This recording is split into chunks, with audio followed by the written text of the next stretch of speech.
इसलिए नरेंद्र मोदी गरीब का पक्षधर है ही नहीं। गरीब का पक्षधर होता तो अनाज के लिए गरीब नहीं जाता, अपने मेहनत और कमाई से जो मिलता, मजदूर को अगर 25,000 रुपया वेतन हो जाए, किसान का धान का दाम अगर 3,000 या 3,500 रुपया हो जाए, जिसमें कि उसका जो खर्चा है, जो लागत है, उसका ड्योढ़ा मिल जाए, तो वह अपने बच्चे को अपने पैसे से पढ़ा लेगा।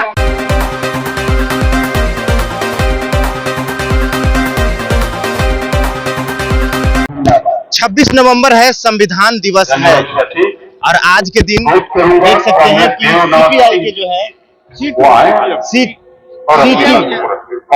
है सीपीएम और सीआईटीयू ट्रेड यूनियन के ओर से हम यहाँ भाग ले रहे हैं करते हैं। तो देखिए ये लोग जो है कि एक संगठन से है और आज जो है कि पूरे दिन जैसा कि जदयू की तरफ से जो है कि पूरी पटना में जो है कि यूं कहें तो एक संविधान दिवस मनाया जा रहा है, भीम संसद की चर्चा की जा रही है और आज जो है कि ये लोग धरना स्थल पे बैठे हुए हैं। दो बुजुर्ग हैं, मुझे दिख गए और मैं इनसे बात करूंगा कि आखिरकार आज के दिन भी संविधान दिवस है और आप लोग धरना पे क्यों? आज संविधान पर सबसे ज्यादा खतरा उपस्थित हो गया है। संविधान को बचाने के सवाल पर आज यह दिन रखा गया है, ऐतिहासिक दिन की संविधान को बचाया जाए, जनतंत्र को बचाया जाए और जो संवैधानिक संस्थाएं हैं जैसे चुनाव आयोग, जिस तरह से नरेंद्र मोदी ने व्यक्तिगत रूप से और इस तरह से जो पब्लिक सेक्टर को बनाया गया था उसको सबको कारपोरेट को देने के खिलाफ और जो जात पात और धर्म के नाम पर बांट करके कारपोरेट को फायदा और ये बीजेपी का आरएसएस का संविधान मनुस्मृति लाने का है, संविधान के बदलने के प्रक्रिया के खिलाफ आज हम लोग यह धरना दे रहे हैं। लेकिन लोगों का क्या चाहते हैं 2024 में प्रधानमंत्री कौन? प्रधानमंत्री कौन होगा? अभी सबसे पहले इस प्रधानमंत्री को हटाने और बीजेपी को हटाने, आरएसएस समर्थित पार्टी को हटाने का निर्णय है और जो लोग चुन के आएंगे एक अच्छे नेता को प्रधानमंत्री बनाया जाएगा, मिनिमम कार्यक्रम तय किया जाएगा और नीतियां जो नरेंद्र मोदी ने लागू किया है कारपोरेट के पक्ष में, गरीबों के खिलाफ में, मजदूरी कम हो रही है, मजदूरों की खाने पीने की दिक्कत हो रही है और एक और पूंजीपति का मुनाफा बढ़ रहा है। इन नीतियों को बदलने का हमारा संकल्प है और वह होगा नए चुनाव के बाद। जिस तरह से 1996 में जब देवगौड़ा की सरकार बनी, कोई नहीं जानता था, लेकिन उसका कार्यकाल बहुत प्रगतिशील था। इंद्र कुमार गुजराल की सरकार बहुत प्रोग्रेसिव थी, बहुत से कानून लागू किए।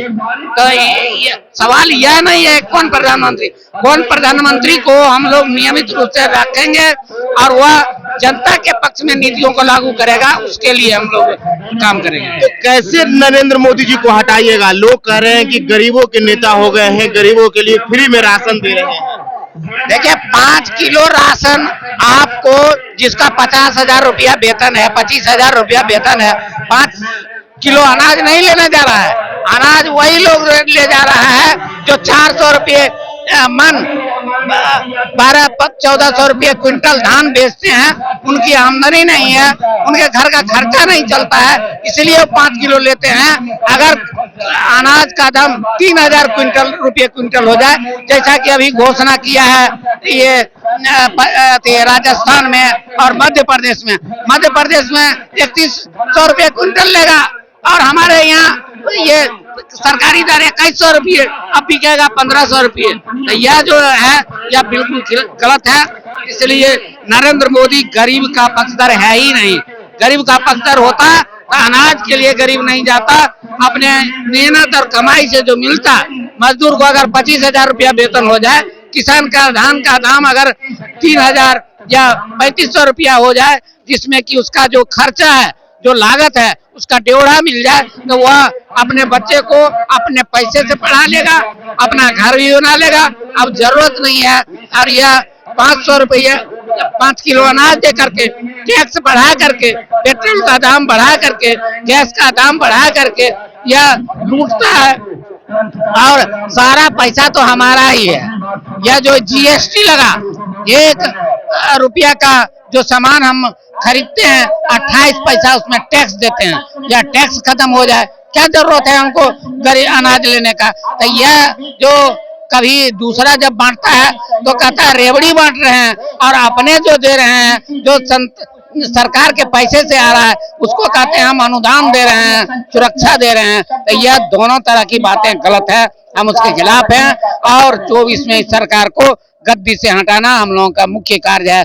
आज का यह जो राष्ट्रव्यापी महापड़ाव है पूरे देश में चल रहा है, हर राज्य की राजधानी में चल रहा है। इसके पहले हम लोगों ने जिला में कार्यक्रम किया था और उसको सफल बनाया था। आने वाले समय में हम तारीख नहीं बता सकते हैं, लेकिन फरवरी तक इस सरकार के खिलाफ बड़ा आंदोलन, व्यापक आंदोलन होगा। आज किसान और मजदूर हैं, कल छात्र, नौजवान और महिलाएं भी आएंगी। समाज का हर तबका को इस सरकार से हानि हो रही है, लूट हो रही है, और ये कारपोरेट को मुनाफा दिया जा रहा है। यह सरकार कहती है कि हम गरीबों के लिए है। ये अडानी को बचाने के लिए कितना कुछ किया, पत्रकारों को जेल में दिया, सांसदों को जेल में दिया, और अभी हुआ मोइत्रा जो अडानी के खिलाफ बोली, उस पर गलत तरह से टॉर्चर भी किया और उसकी सदस्यता छीनने का भी प्रयास कर रहा है। इसलिए इसके करनी और कथनी में आसमान जमीन का अंतर है। क्या नाम है? शंकर शाह, CITU बिहार के हम सेक्रेटरी हैं, और आप हैं किसान सभा के बिहार के नेता। आप किसानों के बारे में ये कुछ बता देंगे आपको। देखिए, ये जो है कि आज संविधान दिवस है, और ये जो है कि CTU के नेता है, और इनका कहना है कि मोदी जी जो है कि वो कॉपरेटिव की सेवा कर रहे हैं, और यहाँ तक जो है कि गरीबों का खून चूसने का काम कर रहे हैं। एक प्रलोभन दिया जाता है, एक प्रलोभन दे रहे हैं मोदी जी, जैसा कि इन लोगों का कहना है कि जो अनाज फ्री में गरीबों को मिल रहा है वो एक प्रलोभन है, और 2024 में मोदी को हटा करके नया प्रधानमंत्री बनाना है। फिलहाल के लिए इतना ही। आप क्या सोचते हैं, आप अपनी प्रतिक्रिया कमेंट बॉक्स में जरूर दें। बने रहें बीकेएम खबर के साथ। आप देख रहे थे बीकेएम खबर अभिषेक कुमार के साथ। धन्यवाद।